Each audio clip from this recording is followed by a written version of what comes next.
dari ekonomi mikro. Jadi dulu nama ekonomi mikro ini adalah teori perilaku konsumen.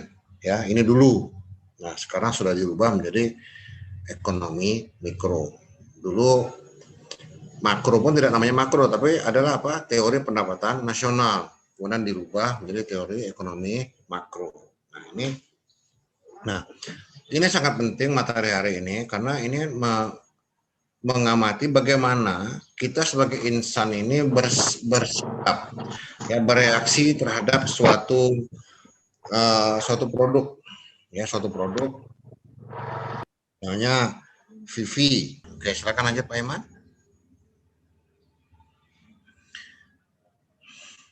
Teori perilaku konsumen, ya, oke. Kemudian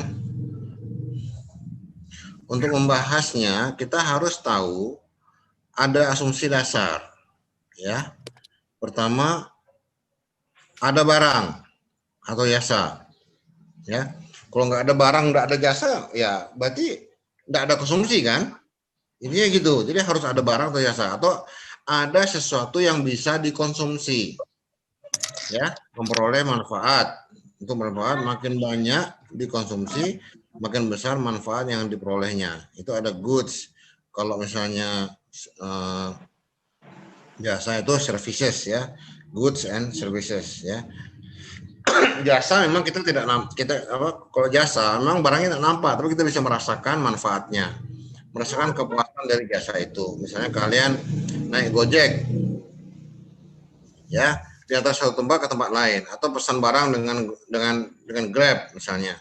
Nah itu jasa. Kita tidak merasa, kita tidak ada barang, tidak kelihatan barangnya secara fisik, tapi merasakan manfaatnya. Ya, oke, utilitas itu kegunaan, ya, manfaatnya peroleh karena mengkonsumsi barang.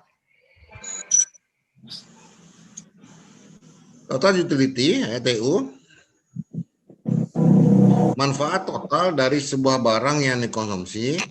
Kemudian marginal utility, tambahan manfaat yang diperoleh karena menambah konsumsi sebanyak 1 unit. Ya, jadi mungkin gini ya, mungkin analogi yang lebih enak seperti ini. Misalnya Zeldy Gea sedang olahraga lari pagi. Ya, lupa bawa air minum, udah capek, terus Zeldy berpikir, waduh, ini kalau ada TS nih, saya 10.000 pun saya mau beli. Berarti bisa dikatakan bahwa total utilitas dari satu gelas es itu adalah 10.000. Nah, ini kepuasan yang dicapai, walaupun harganya 3.000 misalnya, ini misalnya harganya 3.000, tapi kepuasan Zeldy adalah 10.000 karena Zeldy bersedia mengeluarkan uang 10.000 untuk membeli TS. Itu dia. Ya. Nah, contoh yang sama akan saya lanjut untuk yang poin C. Hukum pertambahan manfaat yang makin menurun, the law of diminishing return, marginal utility, ya. Nah, ini dia. Pada awalnya tambahan konsumsi suatu barang akan memberi tambahan utilitas yang besar. Tapi makin lama pertambahan itu bukan saja makin menurun, bahkan menjadi negatif. Ya. Good berubah menjadi bad. Contoh, Zeldy tadi saya contohkan minum TS. Waduh, saya kalau dapat ini bisa beli 10.000 rupiah. Itu manfaat, itu total utilitasnya. Nah, ternyata Zeldy masih haus. Tapi sudah tidak sehaus untuk yang ketika mengkonsumsi gelas pertama dari TS itu. Gelas kedua, ini kok ada 8.000 rupiah pun mau saya beli. Kenapa jadi 8.000? Karena Zeldy sudah tidak terlalu haus seperti awal. Maka nilai utilitasnya menjadi 8.000 gitu loh. Ya, jadi 8.000. Nah, 18.000 untuk 2 gelas TS. Nah, untuk gelas kedua terjadi penurunan utilitas dari 10.000 menjadi 8.000, menjadi turun 2.000. Seandainya pun jadi terus-menerus minum, utilitas akan terus menurun, jadi 6.000, jadi 5.000, 4.000, sampai kepada minus. Kenapa? Badan Zeldy akan sakit kok terlalu banyak minum. Itu yang disebut dengan good menjadi bad. Ya, ini dia. Badan akan menjadi sakit, perut kembung atau malah nggak enak itu kan. Nah, minumlah 10 gelas. Mungkin gelas yang keempat udah nggak enak, gitu loh ya. Nah, ini namanya utilitas yang semakin menurun tadi ya. Oke, yang D, konsistensi preferensi ya. Kemampuan konsumen menyusun prioritas pilihan agar dapat mengambil keputusan. Makanya seandainya ada beberapa pilihan ya, ada TS, ada sirup, ada es krim misalnya. Nah, preferensinya mana? Prefer itu dari kata bahasa Inggris artinya lebih disukai. Ya, tentu ketika sedang haus lebih disukai yang cepat dan praktis. Udah nggak sabar lagi. Kalau es krim kan cairnya lama, minumnya lama. Kalau teh es kan cepat sekali kita minumnya. Ya, sirup gimana? Memang sirup juga enak, cuman manisnya agak sedikit beda kayaknya gitu. Nah, ini preferensi. Tentu orang ada alasan-alasan kenapa seseorang menaruh suatu barang lebih disukai dari barang yang lain atau barang yang kurang lebih sama atau mirip ya. Oke. Nah, ini 4 poin ini tolong diperhatikan ya. Nah, pertama ada barangnya, kemudian ada manfaatnya, yang ketiga kepuasannya akan semakin menurun utilitasnya, kemudian yang keempat ada konsistensi dalam preferensi. Oke, lanjut Pak Iman.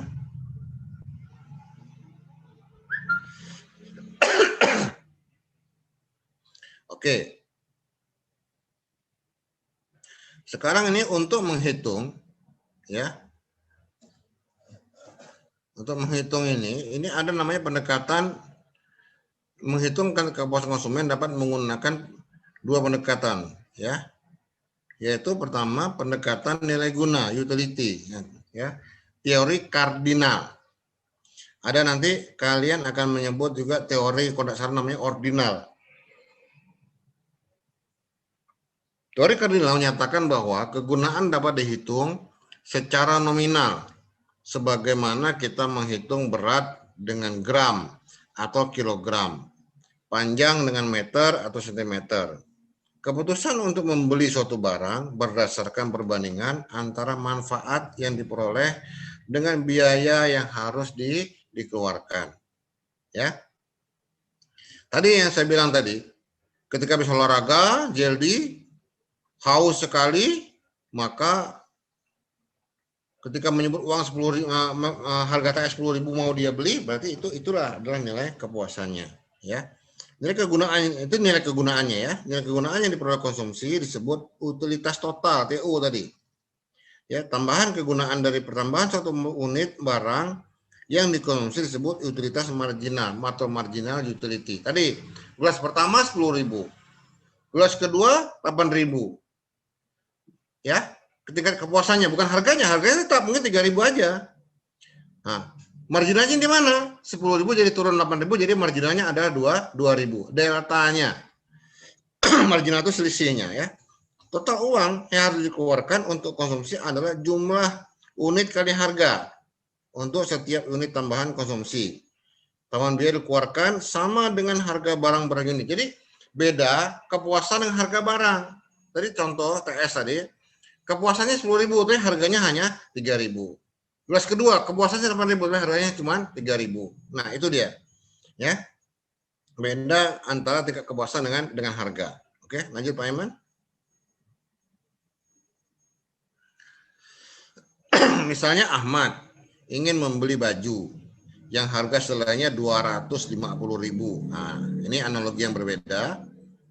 Berapa buah baju yang akan dikonsumsi? Untuk menjawabnya, kita harus tahu dulu nilai baju itu bagi Ahmad yang diasumsikan setara dengan rupiah. Jadi gini, kenapa di sini nilai baju bagi Ahmad, nilai barang bagi Ahmad? Karena nilai baju ini berbeda. Untuk baju yang sama, nilainya mungkin beda dengan saya, dengan Pak Iman, dengan Ahmad, dengan Zeldi tadi. Akan beda-beda. Ya. Kalau Zeldi sedang uangnya sedang pas-pasan, mungkin waduh mahal sekali ini ya. Tapi kalau Zeldi sedang banyak rezekinya, wah itu murah ini. Ya, murah ini. Enggak apa-apa nih kalau saya beli, ya. Oke. Itu makanya nilainya itu untuk orang yang sama saja itu berbeda. Ya. Itu berbeda nilainya tergantung situasi ekonomi yang ada. Oke. Harga baju per helai 250.000 sama terus. Ya, jumlah baju yang dikonsumsi 1 2 3 4. Oke, terus uang yang dikeluarkan sekian, kegunaannya. Ya. Kegunaan total utility, tambahan kegunaan, ya. 50.000, 95.000. Oke. Ini berbeda yang tadi itu kan menurun. Nah, sekarang ini ada kegunaan yang meningkat. Ya, mungkin karena dia bisa ganti baju, dia merasa bangga, dia merasa senang, orang melihatnya pun enak. Nah, itu adalah kegunaan. Ya, ini kegunaan. Tapi kemudian setelah menuju puncak 250.000, dia akan menurun. Ya, di baju yang ke berapa nih? Ke-8. Enggak, turunnya ke-7. Baju yang ke-7 uangnya udah terlalu banyak, saya enggak perlu lagi. Atau mungkin uangnya udah habis. Atau mungkin ya sudah cukup lah, dia pikir seperti itu ya. 6 baju sudah cukup. Ya, saudara bisa melihat bahwa lihat marginnya. Ya. 50.000 menuju 125.000 itu 75.000. 685. Jadi kalau saudara melihat 50 ke 75, lihat marginnya, deltanya, tambahannya itu semakin menurun. Tambahan kegunaannya dari 50.000 menjadi 75, naik. Naik 75, kemudian terus menurun 60, 40, dia naik. Tapi jumlah kenaikannya itu menurun. Ya. Nah, ini dia. Bahannya tuh memang ada pertambahan marginalnya, kegunaannya, tapi pertambahan itu makin menurun ya, 40, 25 ya. Oke, silakan Pak Iman. Lanjut.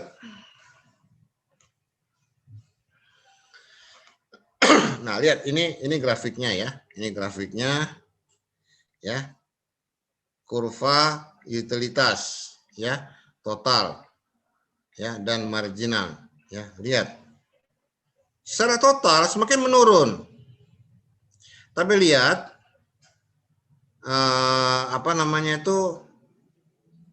lihat tegakannya itu ada yang tegak, ada yang semakin kemudian makin melandai.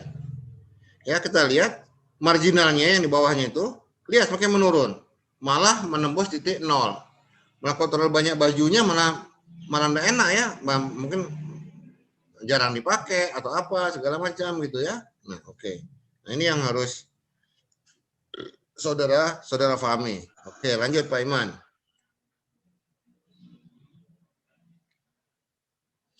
Nah, kesimpulannya ya, Ahmad akan berhenti mengkonsumsi pada baju yang ke-5. Jika setelah itu dia menambah jumlah baju yang dikonsumsi, tindakan itu bukan saja tidak menambah total utility, bahkan akan justru mengurangi total utility-nya. Ya, dia tambah terus beli baju. Ya, maka secara total justru akan mengalami penurunan, malah akan negatif. Ya. Nah, jadi artinya bahwa untuk konsumsi suatu benda sebenarnya kita punya keterbatasan. Walaupun keinginan kita tidak terbatas. Mungkin Ahmad baju 250.000 cukup. Samsul bajunya 2,5 juta soalnya. Betul ya, Sul? Nah, kalau udah 2,5 juta, saya nggak mau gitu loh. Harus 2,5 juta baju saya nih. Nah, Ahmad 250.000 gitu loh. Ya, Pak Iman ya mungkin 10 juta gitu Pak Iman ya. Nah, saya sama dengan Samsul lah 2,5 juta gitu. Ya. Nah, ini kira-kira gambaran dari total utility. Jadi intinya adalah bahwa semua barang itu memiliki manfaat. Besar kecilnya tergantung dari kebutuhan dan tergantung pada masing-masing orangnya. Tergantung pada situasi dan kondisi. Dia perlu, tapi tidak ada duitnya. Sama aja gitu loh. Oke, lanjut Pak Iman. Ya. Oke. Teori yang kedua adalah teori ordinal. Tadi apa? Kardinal. Kepuasan tidak dapat dihitung, hanya dapat dibandingkan sebagaimana kita menilai kecantikan atau kepandaian seseorang. Samsul lewat, Samsul ganteng ya katanya kan. Nah itu dia, ya. Jildi mana? Oh, Jildi senyumnya katanya kan. Nah, ya. Oke. Kemudian untuk menjelaskan pendapatnya, teori ordinal menggunakan kurva indiferensi atau indifference curve dan garis anggaran budget line, ya. Nah, nah mungkin lanjut Pak Iman ke kurvanya, atau mungkin apa nih? Ini ada pengantar lagi. Oke, ini contoh dulu ya, baru kita bikinkan kurvanya. Kurva indifference adalah kurva yang menunjukkan berbagai kombinasi konsumsi dua macam barang yang memberikan tingkat kepuasan yang sama bagi seorang konsumen. Jadi ketika ada dua macam barang, ya, dua macam barang, maka kita akan pilih mana? Mau lebih banyak barang A atau lebih banyak barang B? Nah, kalau kita milih yang manapun, itu ada kepuasannya kurang lebih sama pada satu garis anggaran. Nah, itu dia ya. Oke. Contoh, penggunaan kepuasan Sutarno dari mengkonsumsi makan bakso dan sate per bulan. Nah, ada sate, ada bakso. Oke. Makan bakso. Ya, makan bakso pakai mangkok per bulan. Bayangkan makan bakso itu 25 kali ya. Ya, 4 porsi. Makan sate 4 porsi. Kemudian 20 kali 5 porsi. Jadi ini adalah kombinasi. Kombinasi. Kalau ada yang makan sate, kau makan bakso 25 kali, makan sate 4 porsi, kepuasan kamu ini sama dengan makan bakso 20 kali dengan makan sate 5 porsi. Sama dengan makan bakso 10 kali dan makan sate 10 porsi. Itu tingkat kepuasannya sama walaupun barangnya berbeda. Jadi tingkat preferensinya mungkin Jeldi lebih senang banyak bakso, Samsul lebih senang banyak sate walaupun kalian berdua suka dua-duanya gitu loh, ya. Oke, lanjut Pak Iman. Nah, gambar indifference. Nah, oke. Gambar indifference curve. Nah, ini kurva indifference ya, indifference. Yang di bawah itu adalah garis makan sate. Yang di tegak itu adalah garis makan bakso. Nah, sepanjang garis ini tingkat kepuasan kalian sama. Ya. Mau yang di garis manapun tingkat kepuasan kalian sama. Ya. Bisa di bagian atas indifferent curve berarti lebih banyak bakso, lebih sedikit sate, sama dengan yang bagian bawah, lebih banyak sate dan lebih sedikit bakso. Sama. Nah ini dia, ini kurva indifference. Ya ini ordinal tadi ya. Oke lanjut Pak Iman.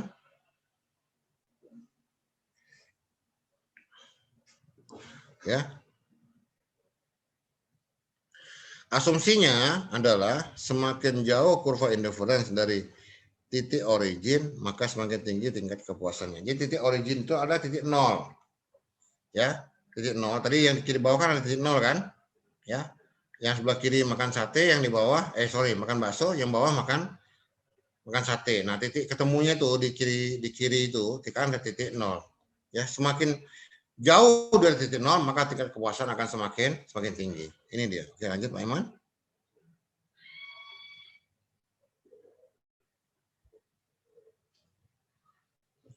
Ya. Nah, ini makan bakso. Ya. IC itu indifference curve yang pertama, kedua, ketiga. Nah, tingkat kepuasan yang di kurva mana yang paling tinggi? IC 1, 2 atau 3? Siapa yang bisa jawab kira-kira? Kepuasannya yang mana paling tinggi? IC 1, 2, 3. Tadi kan sudah bilang tadi. Satu sih Pak, kayak Pak. Paling tinggi. Loh, tadi kan saya udah bilang, semakin jauh dari titik nol di sudut kiri bawah itu, semakin jauh, maka tingkat kepuasan akan semakin tinggi. Nah, jadi mana Oh, kira-kira? 3 Pak, 3. Nah, Titik jadi 3 Pak. ya. Nah, berarti 3 ya. Oke, lanjut Pak Iman.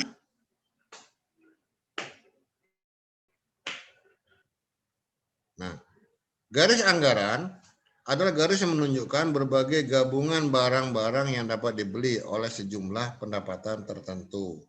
Contoh, kalau konsumen memiliki anggaran 90.000 untuk membeli makanan dan pakaian. Harga makanan 6.000 dan harga pakaian 9.000. Ini misal. Mana ada pakaian harga 9.000 kali ya? Kalau dulu ada kali ya. Maka gabungan makanan dan pakaian yang dapat dibeli oleh konsumen disebut adalah ya. Ingat ya 90.000 ya. Ya, makanan 6.000 dan pakaian 9.000. Oke, lanjut Pak Iman. Ingat ya harga nilai-nilai ini. Ya. Jadi kombinasi A. Kalau 90.000 itu dibelikan makanan semua, artinya berarti 90.000 dibagi dengan 6. Hasilnya 15 porsi makanan.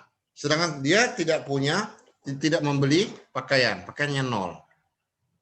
Nah, lihat yang F, bawah dulu.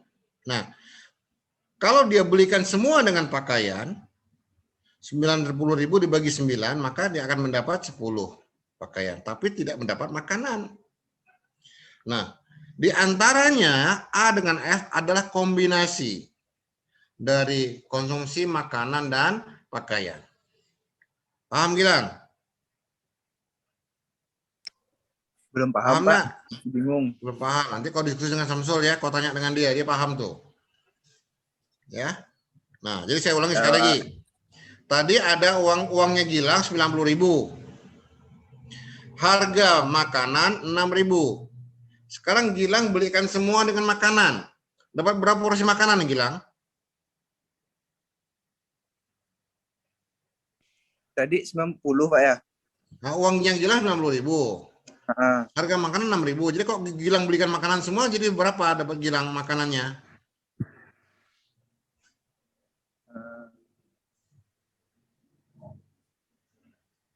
Dapat berapa Gilang? 6 Pak. 90.000 dibagi 6 Gilang. Bagi 6.000. Uangnya Gilang 90.000. Harga makanan 6.000. Jadi Gilang dapat berapa makanan kalau dibelikan semua dengan makanan? 15. Nah itu dia. Nah sekarang kalau 90.000 itu Gilang belikan pakaian semua dapat berapa? Harga pakaian satu potongnya 9.000.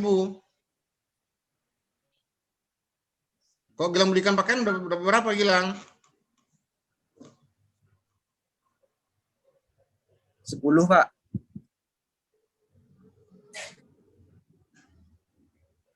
10. Oh ya, Pak. Nah makanya ya. Nah jadi kalau kamu belikan makanan semua kamu tidak beli pakaian, kok beli pakaian semua tidak beli makanan, ini namanya nah di antaranya ini adalah garis anggaran atau budget line ya. Oke, lanjut Pak Iman. Nanti dibagi-bagi aja lah. Nah, ini dia ya. Uang kamu 90.000, uang Gilang tadi. Kalau beli makanan dapat 15, itu angkanya 15. Titik temu antara garis anggaran dengan garis vertikalnya itu adalah angka 15. Ya, saya nggak ada angkanya di sini. Nanti kita kasih angka. Kemudian yang bawah pakaian. Ya. Jadi kita bisa beli 10 pakaian. Ya, 10 pakaian. Nah, ini yang bisa. Nah, sekarang kalau kita gabungkan antara dua garis ini adalah antara garis anggaran dengan kurva indiferen tadi, kita bisa melihat bahwa ya, titik yang bersentuhan antara dua garis ini itu adalah titik temu dengan antara anggaran dengan kepuasan. Ya, batas kita, constraint istilahnya adalah garis anggaran. Kita tidak bisa menggapai kepuasan yang lebih tinggi dari garis anggaran yang kita miliki. Di mana titik temunya kira-kira nih, Samsul? A, B, C, D? Di B, Pak. Titik temu antara garis anggaran dengan kurva indifferent. Di C. Di C. Nah, itulah dia. Berarti kamu akan memilih ya kira-kira 12. Nah, atau kamu akan memilih kira-kira 90.000 dibagi sekian. Lebih banyak mana sekarang kamu konsumsi? Banyak makanan atau banyak pakaian? Kok di titik C? Banyak makanan. Lihatlah dulu grafiknya tuh. Pakaian, Pak. Nah, ya pakaian tuh titiknya kamu tarik ke bawah. Itu kan garisnya lebih lebar, lebih panjang kan daripada garis makanan kan? Kamu tarik dari titik C ke kiri kan? Nah, lebih banyak pakaian gitu loh ya. Jadi kamu lebih banyak pakaian. Mungkin kamu makannya sedikit kali ya. Sehari cuma sekali ya kau makan gitu kan? Tapi baju ganti-ganti terus gitu loh. Ya, terbalik. 5 Baju minutes, 3 sir. kali sehari ganti. Ya. Nah, waktunya gimana Pak Iman? 5 minutes, sir. Oh, oke. Lanjut. Pak Iman, masih berapa slide lagi kira-kira Selesai, nih? Pak. Sudah habis, Pak. Udah habis, oke. Jadi inilah yang disebut dengan teori perilaku konsumen.